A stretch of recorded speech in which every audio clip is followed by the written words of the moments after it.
Okay, you're fine. Okay, sit down.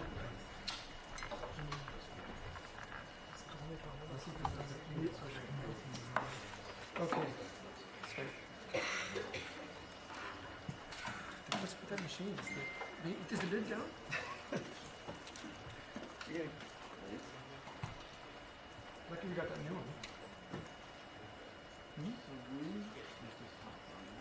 Room is just. No, I think that's master. No, distribution.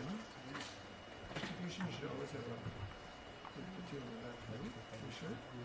Can we check? I think so. You sure? Hey, Chris. Mark, do you guys have a wandering mic that I can ask a question from back here? So just to make sure the camera people all have sound, correct? Everyone has sound. No. At all. Okay. Mark, I think you need to connect coming off aux too. There you do. Exactly. So you can leave that up and adjust the room sound, I think, down, and it shouldn't affect that. Do you still have sound, Marina?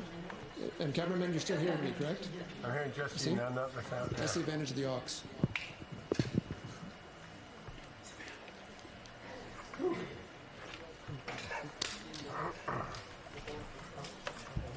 Hey, Chris. Chris.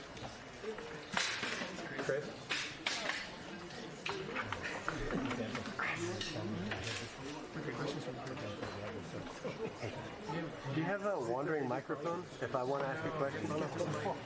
Because I'm stranded behind a wall of cameras, as you can tell. Sorry, Jamie. Some rooms have little handheld mics by the seats, but I don't think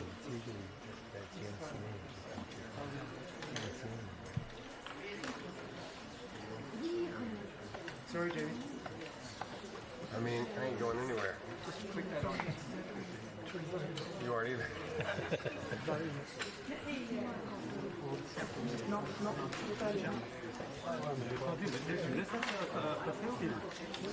Mark, you ready?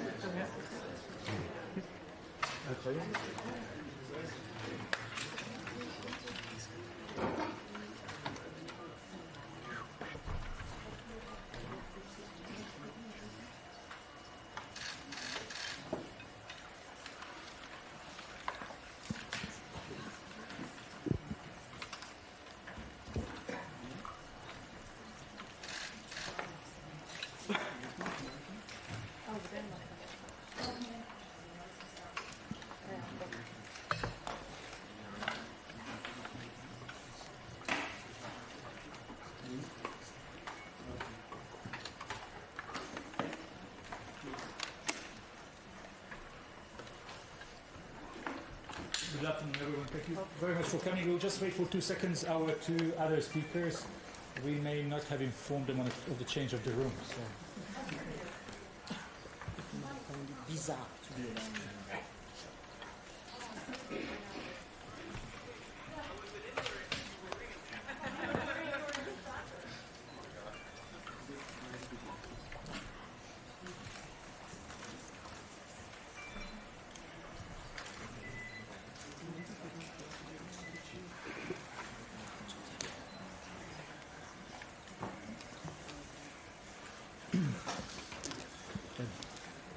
Good afternoon again. Now we have everyone sitting here.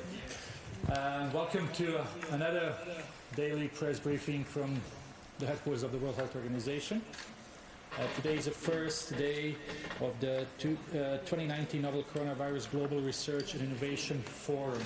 So beside our usual guests, Dr. Tedros, WHO Director General, Sylvie Briand, who is our Director for Global Infectious Hazard Preparedness, and Mike Ryan, who is WHO Executive Director for Health Emergency Programs.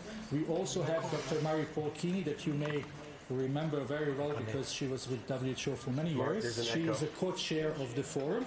And we also have Dr. Soumya Swaminathan, who is a WHO Chief Scientist. Before giving the floor to Dr. Tedros, just to remind everyone that we will have an audio file and transcript from this press conference. Journalists are joining us online. If you are online, please click on raise hand on your screen if you want to be put in a queue for questions. For those who are dialing in by phone, please type *9 and you will be put in a queue for questions. For those in the room, a very warm welcome. There are many new faces that we are seeing for the first time in WHO, so hope you will have a good time with us. And again, to remind everyone, please, one question per journalist, so we give opportunity to as many as we can. And with that, I give the floor immediately to Dr. Tedros.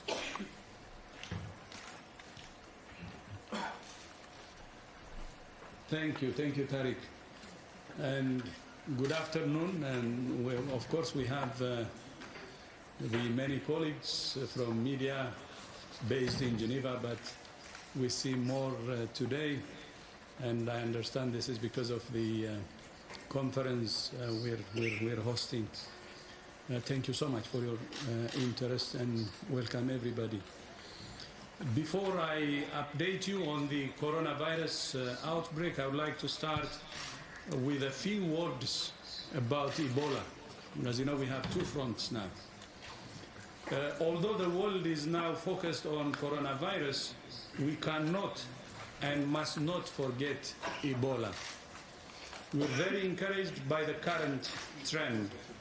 There have only been 3 cases in the past week and no cases in the past 3 days. But until we have no cases for 42 days, it's not over. As you know, any single case could reignite the epidemic, and the security situation in Eastern DRC remains extremely fragile. So we take the progress on Ebola with caution, although it's a big success. And we're in still full response mode. Yesterday alone, we had 5,400 alerts that were investigated. Almost 300 samples were analyzed. More than 700 people were vaccinated, and almost 2,000 contacts were followed. So still it's a massive response.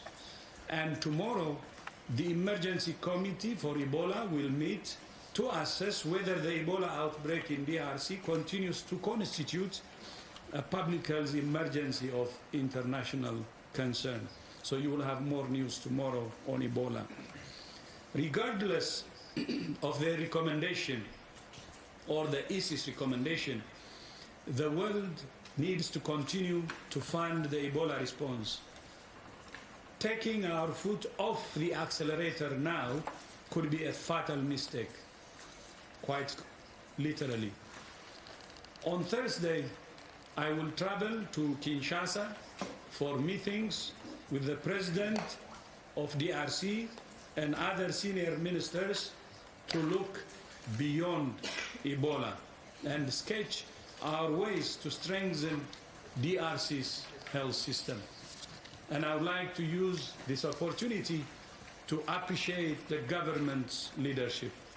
The current status of Ebola would not have been reached without the strong leadership by the government of DRC and the President Tshisekedi himself. Now to coronavirus.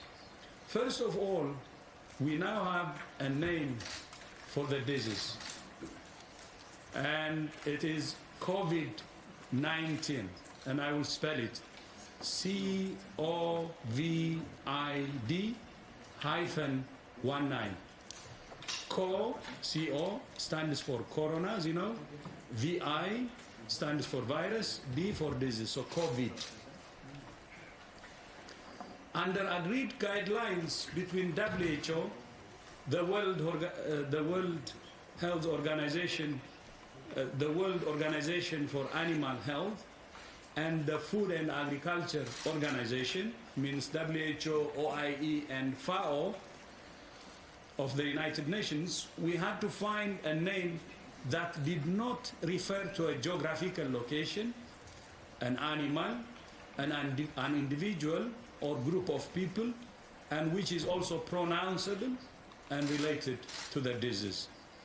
Having a name matters to prevent the use of other names that can be inaccurate or stigmatizing. It also gives us a standard format to use for any future coronavirus outbreaks.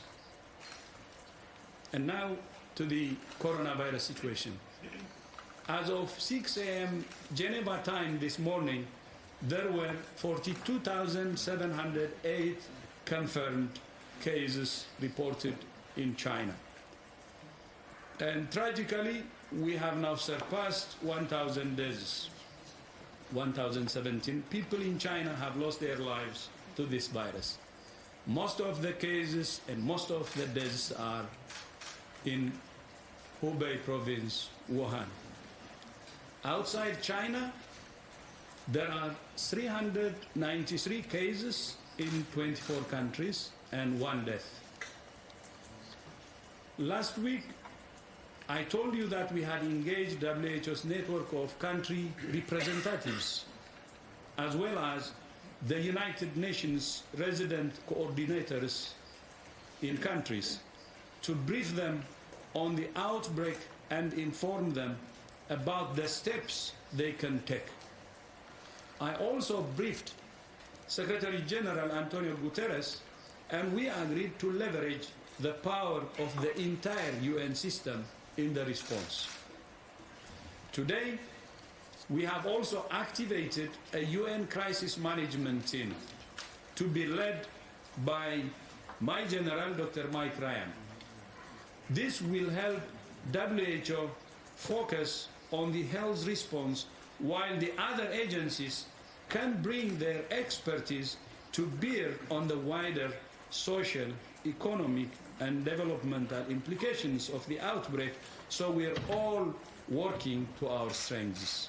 So Mike will be the chief, still continue to be the chief emergency, and will also coordinate the whole UN response. As you know, today and tomorrow, WHO is hosting a meeting of more than 400 scientists from around the world, both in person and virtually. The main outcome we expect from this meeting is not immediate answers to every question that we have. The main outcome is an agreed roadmap on what questions we need to ask and how we will go about answering those questions. This is exactly what WHO is for, bringing the world together to coordinate the response. That's the essence of multilateralism, which is very important for the world. And a research roadmap is also important for organizations that fund research to have a clear sense of what the public health priorities are, so they can make investments that deliver the biggest public health impact. The development of vaccines and therapeutics is one important part of the research agenda. But it's not only one part. They will take time to develop, but in the meantime, we are not defenseless. There are many basic public health interventions that are available to us now and which can prevent infections now. For instance, the first vaccine could be ready in 18 months.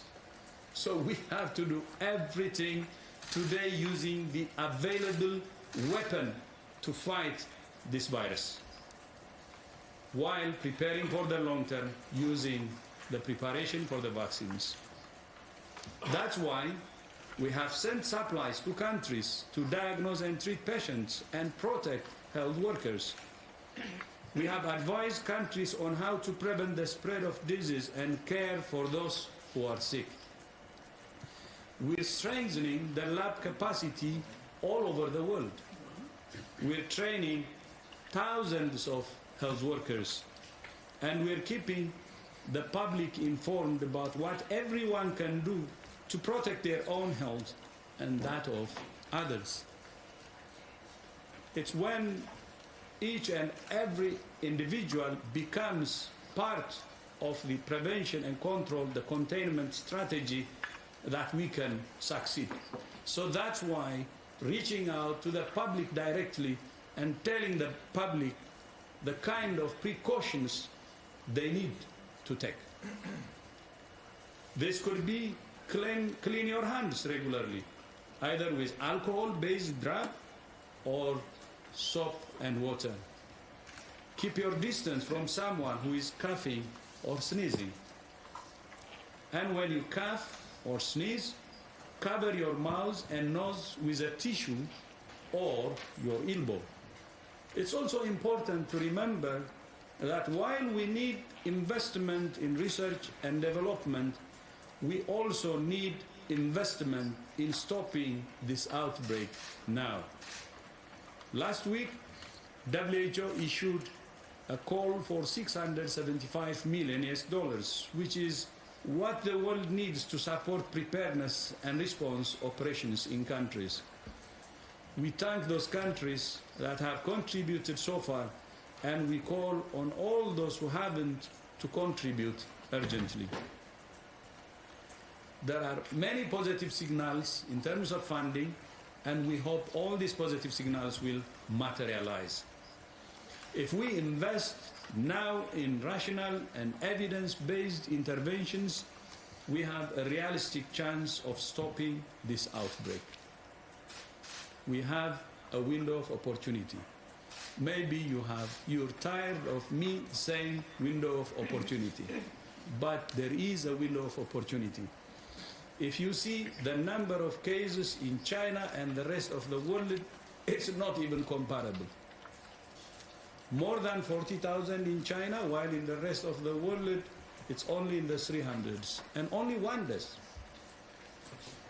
You strike hard when the opportunity is there, when the window of opportunity is there.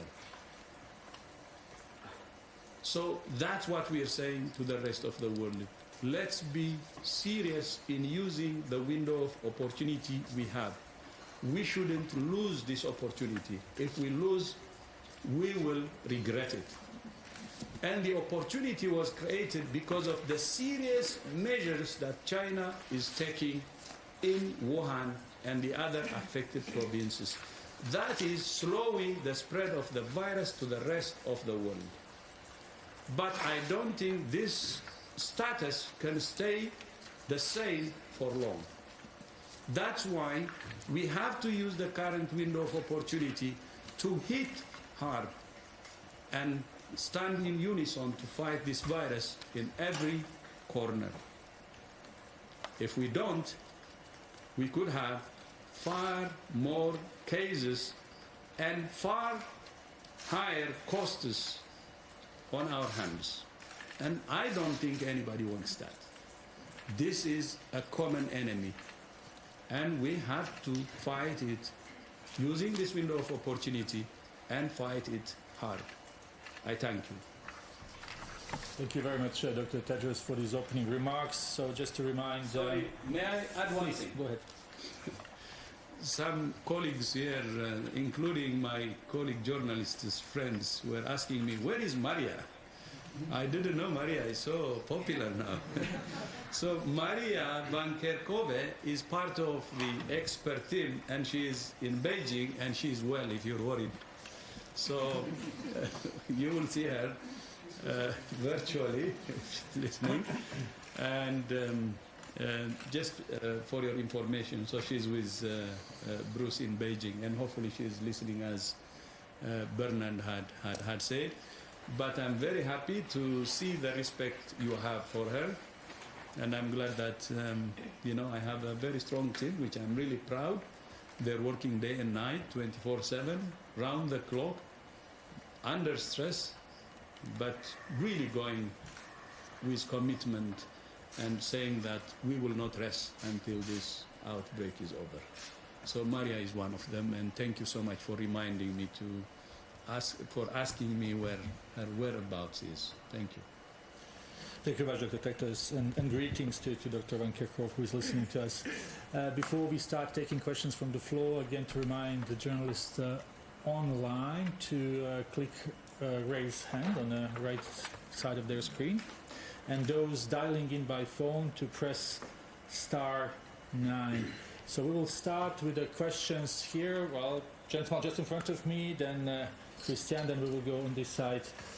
Please introduce yourself and the outlet you are working for, and please one short question. Thank you. Okay, Yang with Xinhua News Agency. As Dr. Tedros mentioned, the entire UN system is willing to help. So could you give us a few examples on what the other agencies in the UN can contribute to the control and prevention of the outbreak? Thank you so much. Yes, we have many sister agencies. Do I need to use this? Mm-hmm. Yeah, okay. No. Okay. We have many important sister agencies in the United Nations system, many of whom need good information in order to manage their day-to-day operations and business continuity. So our humanitarian partners, peacekeeping partners need to understand the virus like every other global business operation needs to understand what's happening with the virus. But there are many of our UN agencies like the International Maritime Organization, the International Aviation Organization, who also can contribute huge amounts of information to our understanding, and equally we work closely with them. We have agencies like UNICEF, who are very important in risk communications and social stabilization and working in education in schools and in the healthcare system and on infection prevention and control. And we work very closely with our colleagues in UNICEF. There are the agencies who work on humanitarian response, and they obviously have a duty of care to refugees and to others, and they need our inputs in terms of best practice for themselves. And we have the financial institutions like the World Bank, who are in a very strong position to look at the financial implications and shocks associated with this and look at means of mitigating those impacts. So the idea here is to bring together the UN system under the leadership of the SG with the Director General to ensure that the work WHO is doing is feeding into the UN system in terms of its own business, but equally that the UN agencies who can contribute to the overall global effort are doing so. And in particular, I would make reference to our resident coordinators in country for the UN system, who integrate all of the UN operations in country. Many countries with weaker health systems may also have weaknesses in their economies and other potential shocks that might arise. So our country representatives, WHO's country representatives, are working very, very closely with the resident coordinators of the UN system, and we intend to continue doing that, and in fact have had large-scale teleconferences with all resident coordinators in the world. I think a couple of days ago we brought them all together last week. So I think that's the nature of the crisis management team operation, and this will be a joint operation between the United Nations Office for Crisis Coordination in New York and our Strategic Health Operations Center here at WHO in Geneva. Thank you very much, Christian. For journalists, please use the mic. Yes, go ahead, please. Hello, this is Christiana with the German press agency, and it's a question for Dr. Tedros. There are reports today that the National Health Commission in China has changed the reporting rules of cases, meaning that people who are confirmed to be infected with the virus but do not show symptoms are not being counted in the statistics. Have you heard about that, and what is your response? I don't have that information, but we have regular communication with them, so we will check that, and we have also people on the ground, so we will check and get back to you. Thank you. Thank you very much. Yes, please, here, and then we will take a couple of more questions from the room here, because we have all journalists who travel to Geneva, so we will give a little bit of a priority to them. Yes, please, go ahead. Make sure that the mic is on, just to be... Yes. Okay. Thank you, Tarek. Good afternoon. Very short. Thank you. Xing from Xinhua News Agency. We've learned that there are also Chinese researchers attending today's forum in a virtual way. So to what extent may the experience of China's health workers and frontline and the collecting and sharing of data by the Chinese researcher help design the roadmap of this research? Thank you. They actually have first-hand experience and a lot of experience, and surely they will help. And not only that, they will significantly shape the roadmap. but I will ask my other colleagues also to comment on this. But we expect a lot from them. Just to add, we were very fortunate this morning to have both Dr. George Gao and Dr. Wu from China CDC connected online, and they presented the data, particularly the research that has already been initiated in China. And we also have participants who are going to stay with us throughout the 2 days. And it's essential that they are involved in every aspect of the planning of the research, since most of the cases are in China now. So it would be critical for Chinese scientists and doctors and researchers to be involved.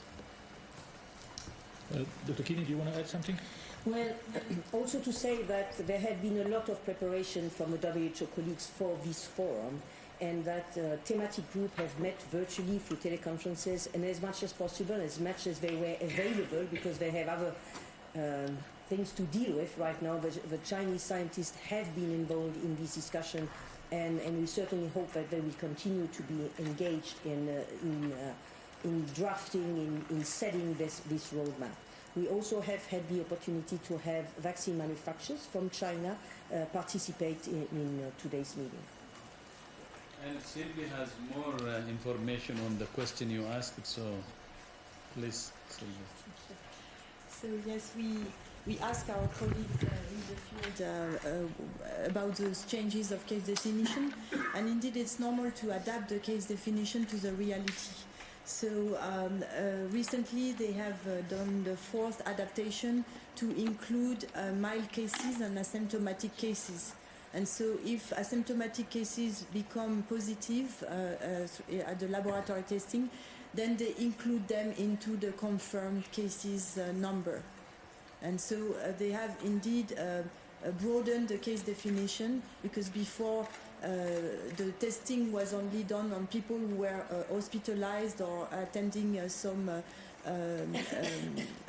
medical attention, receiving medical attention, but now because they are following contacts, apparently they have also included some asymptomatic people. They are followed up, or post-symptomatic, because in the contact list. Yeah. Yes. So including the mild and the asymptomatic actually is a good idea. It's good. It's good that they did that. Yeah. More people. For clarifying this, now let's take a few more from the room. Let's try our colleagues who traveled to Geneva to be with us here. So I'll start with Victoria, then Tom, then John, please. Victoria MacDonald from Channel 4 News in London. There have been reports of a Chinese national in Burkina Faso who's been tested for coronavirus, and as we speak we're told that there is a China Embassy, WHO and Burkina Faso Ministry of Health press conference. Can you tell us anything about what would be the first reported case in Africa?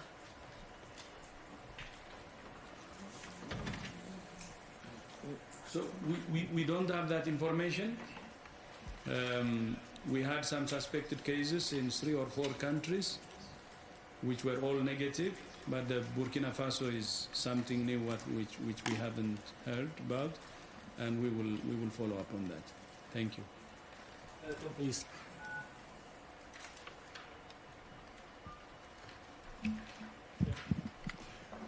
You rightly mentioned the window of opportunity.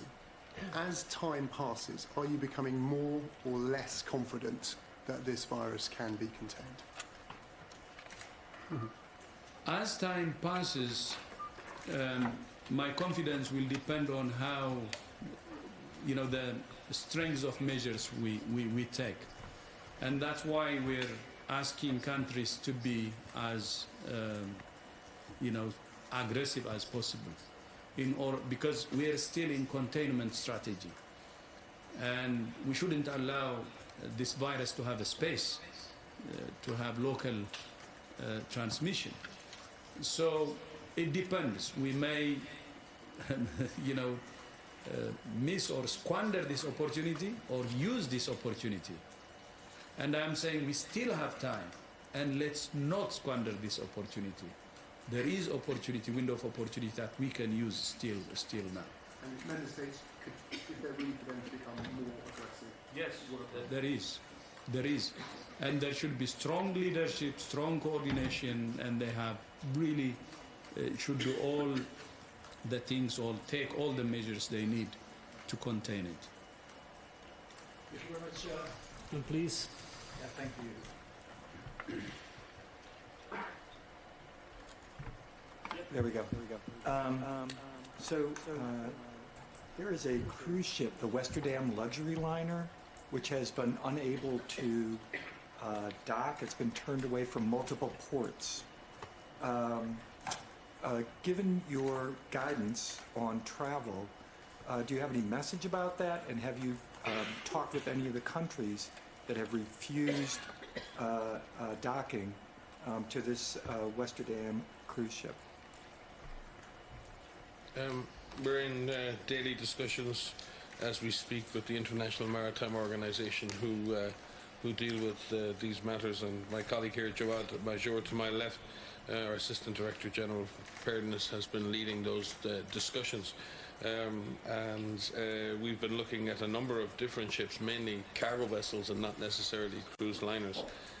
It's really important that there's an appropriate risk management approach taken here, and that also state parties be reminded of their obligations under what IMO terms free pratique, which is the ability for ships to dock unimpeded, especially to unload cargo, and also reminding our state parties of the principles of the dignity and human rights of travellers, which the IHR also enshrines. There are manageable risks associated with the conveyances, and there's plenty of guidance on how to do this properly. We need to ensure that there's neither an overreaction or an underreaction, and we need a proper risk management approach to this, as we want to see to all types of gatherings, and we're going to have this more and more in the coming weeks as we see more events and conferences, and we see cruise ships. Anywhere where people come and congregate, there's always going to be concern.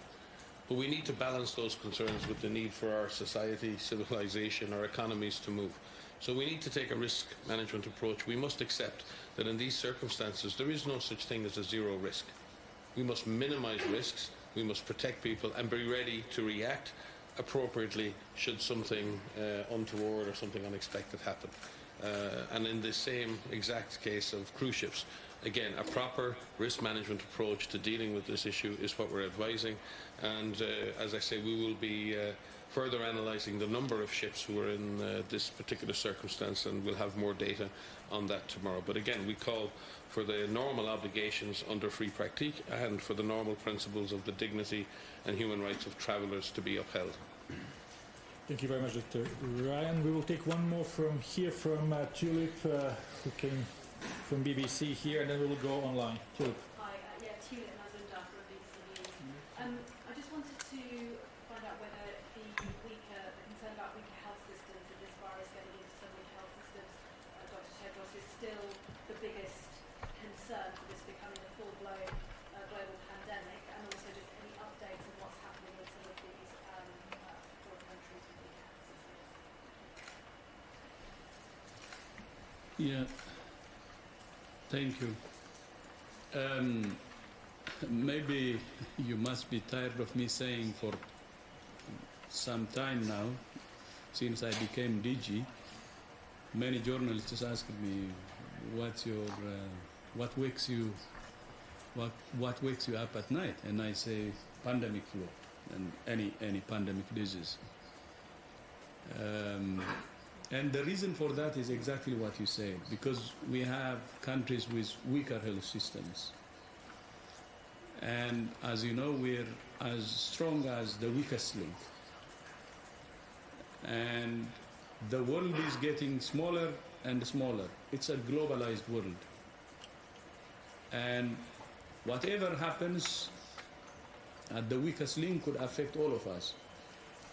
So that's why when we think about investing in our respective health systems, we should not forget to invest in countries' weaker health systems that need support. So my message again in the middle of this outbreak is the same.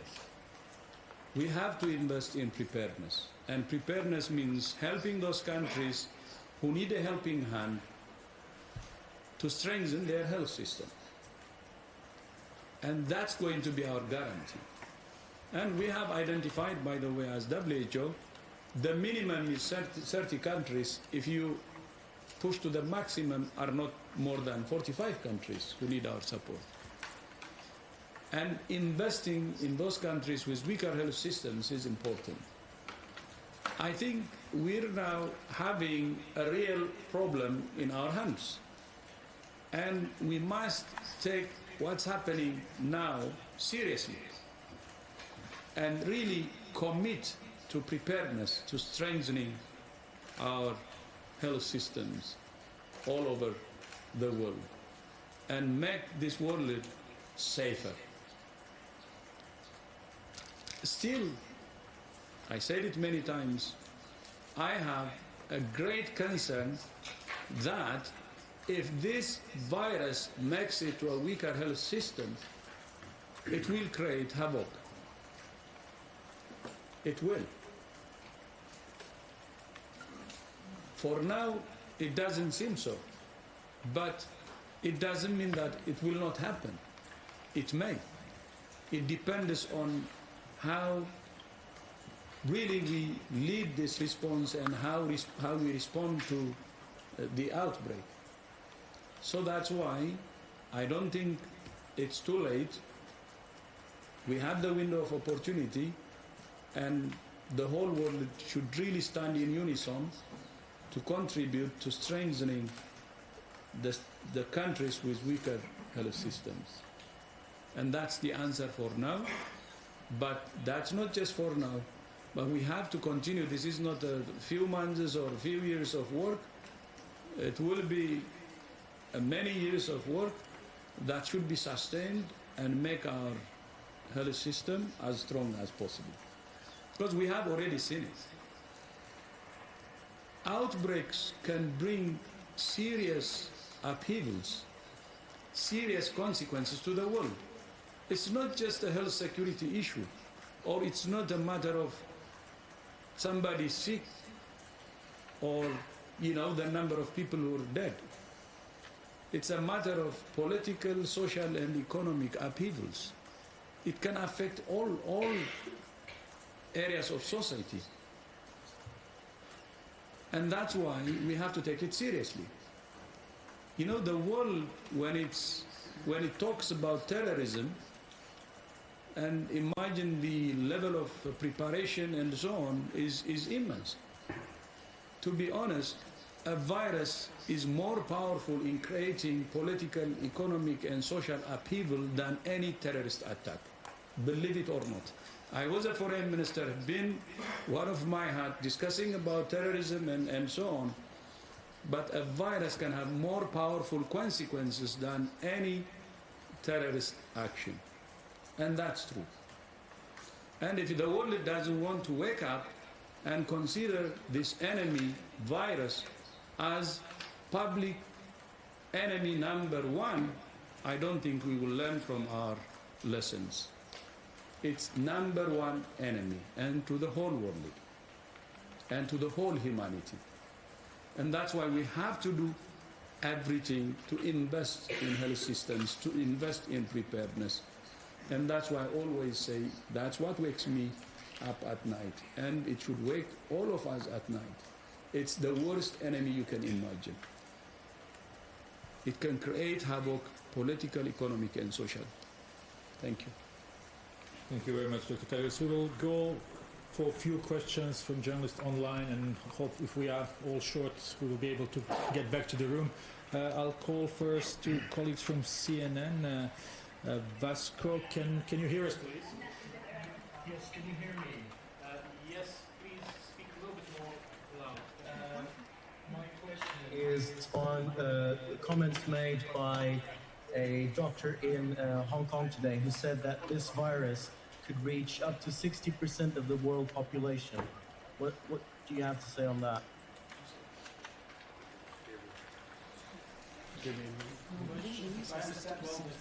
There was someone from Hong Kong who said that this virus could reach 60% of the world population. Yeah, if fires are left unchecked, they can burn down a lot of the forest, and one can speculate how far a fire like this can burn. I think we, as the DG said, when we look at disease outside China, we're dealing with less than 400 cases in 24 countries in over a month of transmission. That does not mean that that won't escalate. It doesn't mean that that won't accelerate. But that is not, in that sense, an insurmountable problem. We have the unknowns about period of transmissibility. We have the unknowns about mild cases. But what the data is telling us, that we still have an opportunity. We have the opportunity to contain, to confine, to slow down, to prepare. And we need to be extremely careful not to overly, everyone is talking about social media, everyone is talking about staying calm and keeping our populations calm, yet every chance we get, we seem like we want to accelerate the infodemic and not contain the epidemic. So I think we need to be very balanced and careful here with our populations, with our communities. They already have concerns, and they're concerned. And the real issue is to empower our communities to take action, to protect themselves, to give them things to do. And there are things that every single human being on this planet can do to protect themselves from this disease. So let's be careful in throwing around figures, speculation, and scaring people. Let us plan and focus, laser focus on containment, confinement, and slowing the virus down. And if we have to deal with the circumstances at a later date of a more widespread epidemic, we will do that. And that could be a milder disease at that point. So I just caution everybody to not start throwing around figures that there is no basis for at the moment. I will maybe add to that, just to remind you one thing. When Ebola started, if you remember, there was a lot of speculation, and some people were saying it will really move or spread all over the world. This is going to be dangerous, and estimates, speculation after speculation. And our position was, okay, expecting the worst may be fine, but let's see what we can do. And we said, as WHO, containment is possible. So let's not just go into extremes. And you remember, we were actually being attacked for advocating for containment, keeping this virus, Ebola, in DRC and finally finish it. And you remember that. And what happened now? A year and a half, it's contained in DRC.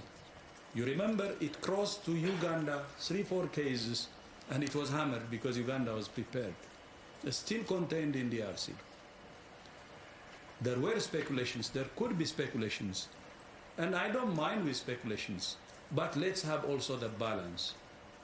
What can we do within our hand to really contain this outbreak?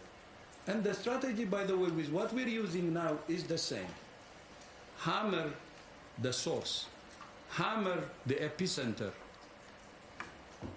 Slow or prevent the spread of that virus to the rest of the world. And that was exactly what we were trying to do in DRC. So we don't want that WHO go into speculations. We prefer actually, okay, people can have projections, that we prefer what can be done with the equipment or with the solutions at hand, and do our best to contain it at the source without undermining its gravity, without undermining the serious consequences it may have. And that's what we did, and that's what we want for this one. Of course, Ebola and this are not the same. Ebola is lousy. This is airborne. Corona is airborne. It's more contagious. And you have seen it, how it went into 24 countries, although it's small number of cases. In terms of potential to wreak havoc, the corona is very different from Ebola. Corona has more potency, virulence. We take it more seriously, but still the position should be, instead of speculation, really to focus at the source, to do everything at the source, slow the spread, stop the spread, invest more in containment, and based on the situation, move into other strategies if necessary. So, meaning we have to be realistic. We have to be calm. But we have to take also serious measures. That's what we advise. And many of the instruments to check it are in our hands. But we can expect, of course, serious things, but let's do whatever we can and contain it. Thank you. Thank you very much, Dr. Tedros. Let's take one more question from line. John Cohen from Science. John, can you hear us? I can. Can you hear me? Yes. Go ahead, Yes? Do you hear me? Yes. So can you quickly clarify what the virus name is, or the disease name? And also, have you received any information from China about the environmental samples tested at the marketplace and whether any animals were tested? Do you have any details at all?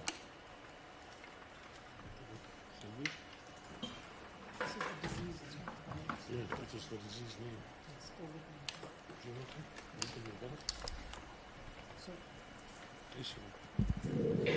So the name of the disease is COVID-19. That's coronavirus disease 19. And the reason for choosing the name, I think the Director General pointed out what certain principles are when you name the disease. Coronavirus is a group of viruses that's quite common. There are already many known human strains of corona and many, many animal strains of corona.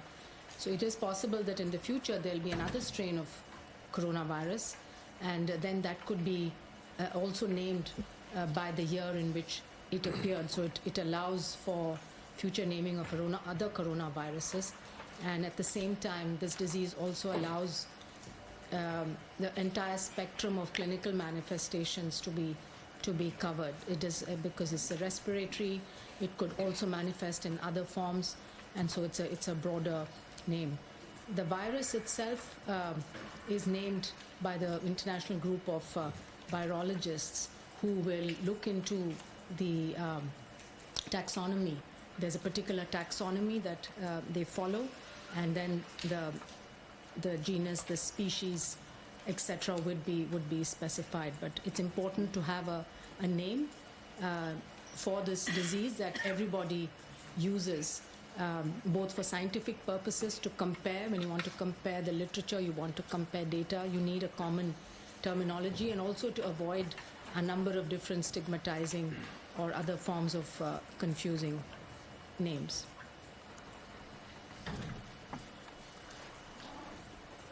Thank you very much. I think there was another question. Sylvie? Yes, we have received information on the animal source of this virus. So from the first genetic sequences that was put on the web and publicly available to scientists, some scientists have done some phylogenetic studies, and they have identified that this virus is very similar to a virus that is a coronavirus that can be found in bats. But when they did some sampling in the Wuhan seafood market, they didn't find so many bats. And so it's very likely that there is an intermediate host that has been contaminated, and but still they have done a lot of samples in various animal species, but they have not found yet which intermediate host could have been the amplifier, at least in this Wuhan city.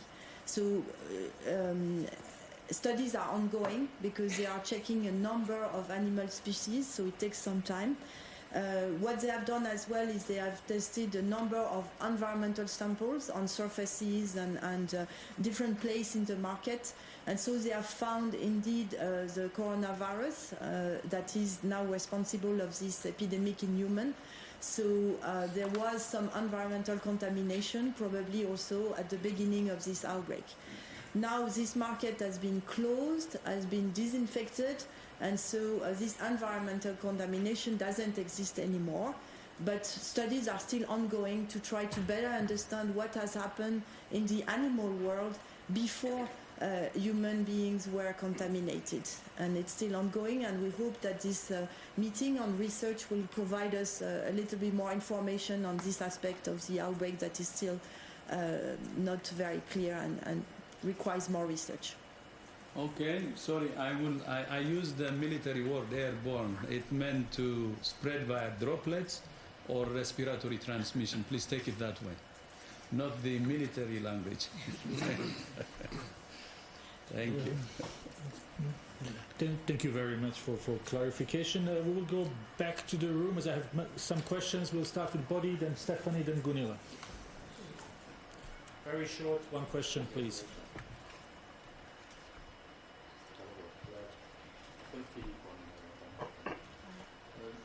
Understood, Dr. Tedros, you have to protect the first country, and you have to support the first country. We understand that already. But as you said, we are realist. We have more interest. It's for example, the priority focus on the epicenter where the disease is existing. So, could you tell us more about the next guide map on the epicenter? About the science and pharmacology. The question is really about what should be done in the epicenter of the outbreak next. Other than what's being done now.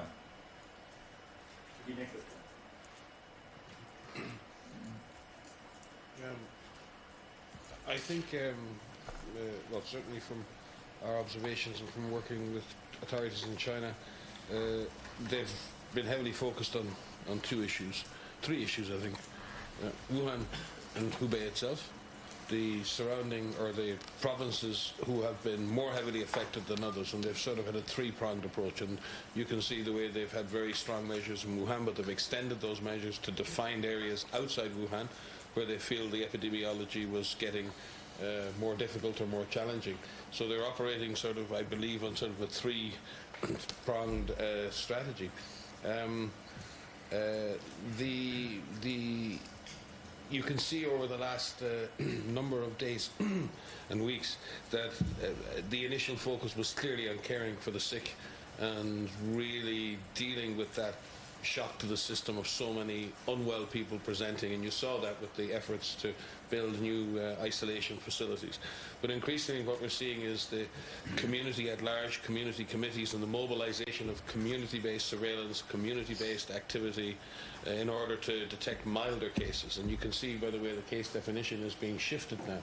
There's a move now to move out and try and detect all of cases, even the milder cases. And that seems like a very prudent thing because you want to check that you're seeing all the cases. When you're facing a fire, a large fire, and this happened in West Africa too with Ebola, when the disease was extremely intense, it's very hard to do the classic public health things like contact tracing. You're dealing with a massive wave of cases, you're trying to deal with the sick.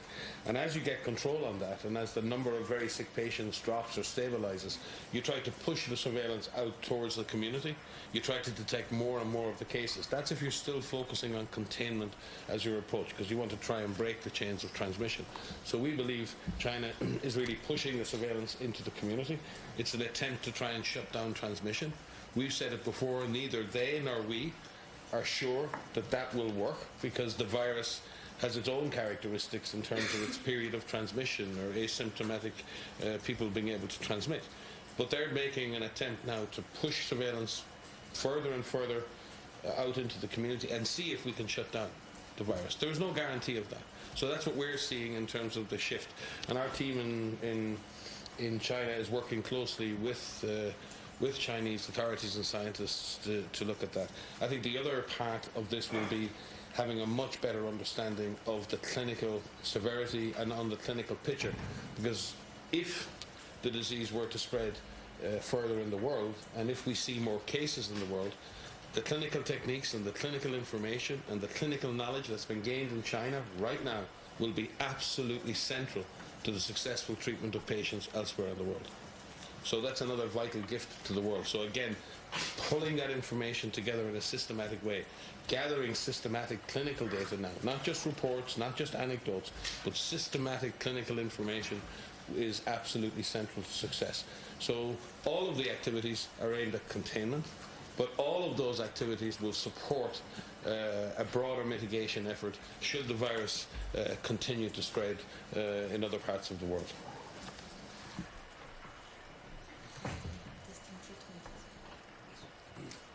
Yes, and clinical trials, sorry. Sylvie reminded me that right now with the caseload in China, while it's a very terrible toll, and again, we recognize the work of the health workers and the suffering of communities of families in China. They're suffering on behalf of us all. But there is an opportunity to test drugs, and already at least one clinical trial is underway, and we're working with Chinese scientists on further clinical trials that will allow the immediate testing of drugs in that setting, and the results again of those trials will be available in time to guide clinicians in other parts of the world. So again, that's another important strand, and again a further and complete understanding of the source. As I said, a presumption of the source is a dangerous thing, because even if we were successful in this attempt to confine and contain the virus, if we don't know the source, then we're equally vulnerable in future to a similar outbreak, and understanding that source is a very important next step in the strategy. Very much. Some of our speakers have to go, so we'll take super short 2 questions that I promised to Stephanie and to Gunilla. Very short, because we have to go. We will have other opportunities already tomorrow. We'll be here. Stephanie. I just wondered, the Director General, in your speech, you referred to a very grave threat potentially to the rest of the world from this virus, which is clearly an emergency in China. I wondered if you could elaborate on that, especially for our visual colleagues, and what led you to use that language this morning. Was there some change in your risk assessment overnight? Was it information coming in from Hong Kong about suspect cases in a building which was later dismissed on the basis of results? Could you elaborate? No, it's the issue is about the use of the window of opportunity. We have a window of opportunity now for the rest of the world. We see what's happening in China in terms of the number of cases and fatality. So if we don't use the window of opportunity we have now, if we don't operate with a sense of urgency, there could be a serious consequence. That's what I meant to say. And I'm reminding the world to use this opportunity to do whatever it can to contain this outbreak. Do everything it can. And there is time, because as I said, the number of cases in the rest of the world is less than 400, and there is only 1 death. That's a window of opportunity. So I'm reminding, there is time, the time is ticking. And time is the essence in this outbreak. And the virus will not sleep and wait. We cannot sleep. So we have to operate with a sense of urgency and with strong political commitment throughout the world. And then we can beat this outbreak. If not, then the other side will happen. So that's why I was reminding this morning, I reminded now, I will continue to remind until the world really takes this seriously, do it with sense of urgency, and believes from the heart that the time is the essence. Time is the essence now. That's what I wanted to say. Thank you. Thank you very much. Last question, Gunilla, and then we will conclude. Very short, please. Yes, hello, Gunilla von Hall, Swedish Svenska Dagbladet. I have a question about the British man who obviously infected 11 people while he traveled across the world. What does this tell you, this case? Does it tell you that the virus is changing in any way, it's mutating? And how can countries prepare for these kind of cases and this kind of spread? So my colleagues will say more, but that's why we're saying time is the essence, because mutation is another issue. Crosses every host, then you know what happens, and everybody knows. So that's why we say time is the essence again, but I would be happy if our colleagues could say, and mutation be one of them. I really wish we could refrain from personalizing these issues down to individuals who spread disease. This is deeply, deeply unhelpful. These are very unfortunate events in which families and others are wrapped up in, friends and others. There are circumstances that allow disease to transmit. People are not at fault. They're never at fault in this situation. So let's be extremely careful here. It's really, really important that we don't attach unnecessary stigma to this. This is an unfortunate event, and there are circumstances around the way in which disease may have been transmitted, and there may be other clusters like that. This is by no means, and compared to other events, a massive super spreading event. This is an unusual event, and it is a wake-up call because there may be other circumstances in which this disease can spread like this, and we need to study those circumstances for sure. But it doesn't change our overall assessment. And again, I cast your minds back to SARS. When we had the Metropole Hotel, everyone said it's all over. It's global now. And then we had the Amoy Gardens, and everyone said it's all over. It's in these buildings, and that's it. We can't be stopped, right? And it's important that we stop when we have those events. The cruise ship issue in Japan at the moment. And these unusual events offer an opportunity to study the virus, but none of them individually change the overall risk assessment. But you take them all together, and that may change your risk assessment over time. So we just need to be careful to study these types of situations, understand more from them what's happening, and if overall, through a series of those events, we see a dynamic shift in the virus, then we will tell you openly and transparently that we see that. At the moment, we don't see that. Thank you very much. We will conclude here. Thanks to everyone watching us online, dialing in by phone, watching us on our Twitter account. We will have audio file very shortly and transcript likely tomorrow morning posted on our website regarding tomorrow press conference on emergency committee on Ebola outbreak in DRC and the end of research forum. We will send a note either tonight or tomorrow morning. So thank you for being with us and have a nice day.